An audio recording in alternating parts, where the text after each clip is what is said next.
আজ অর্থাৎ 5ই জুন প্রকাশ পেয়েছে আনন্দমেলা বিশ্বকাপ সংখ্যা। পুরো সংখ্যাটা জুড়েই রয়েছে দারুণ সব কন্টেন্টে ভরপুর একটি আয়োজন। শুরুতেই রয়েছে ফুটবল বিশ্বকাপের সেরা দলগুলোর একটি বিশ্লেষণ। কোন দল বর্তমানে কোথায় দাঁড়িয়ে আছে, প্রথমবার কারা খেলছে, সব নিয়ে আলোচনা করেছেন অরিন্দম দিঘাল।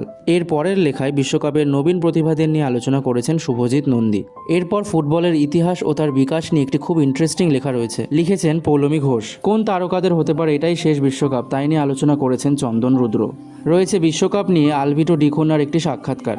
আর এই সংখ্যার সব থেকে ইন্টারেস্টিং যে বিষয়টা, বিশ্বকাপ ফুটবলের গ্রাফিক হিস্ট্রি। আনন্দবাজার পত্রিকা আর্কাইভস থেকে পুরনো সেই সমস্ত স্ট্রিপগুলো এখানে দেওয়া হয়েছে।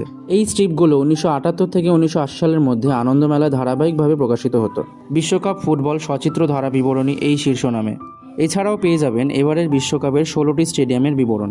কোন স্টেডিয়াম কোন দেশের, তার আসন সংখ্যা কত, কোথায় হতে চলেছে ওপেনিং ম্যাচ, সব কিছুরই বিবরণ দেওয়া আছে। আর রয়েছে এবারের বিশ্বকাপের 3 ম্যাসকটকে নিয়ে আলোচনা। দেওয়া হয়েছে বিশ্বকাপের সম্পূর্ণ সময়সূচি ভারতীয় সময় অনুযায়ী। আর এই সময়সূচির প্রেজেন্টেশনটাও বেশ ইউনিক। পুরোটাই দেওয়া হয়েছে শক্তপোক্ত গ্লসি পেপারে। এত কিছুর পর যদি আপনি ভাবেন এখানেই শেষ, তাহলে কিন্তু ভুল ভাবছেন। থাকছে ফুটবল নিয়ে 3টি গল্প, লিখেছেন কৃষ্ণেন্দু মুখোপাধ্যায়, সরঞ্জিৎ চক্রবর্তী এবং উল্লাস মল্লিক। প্রচ্ছদটি করেছেন অমিতাভ চন্দ্র। 30 টাকার এই সংখ্যাটি ফুটবল প্রেমীদের জন্য মাস্ট হ্যাভ।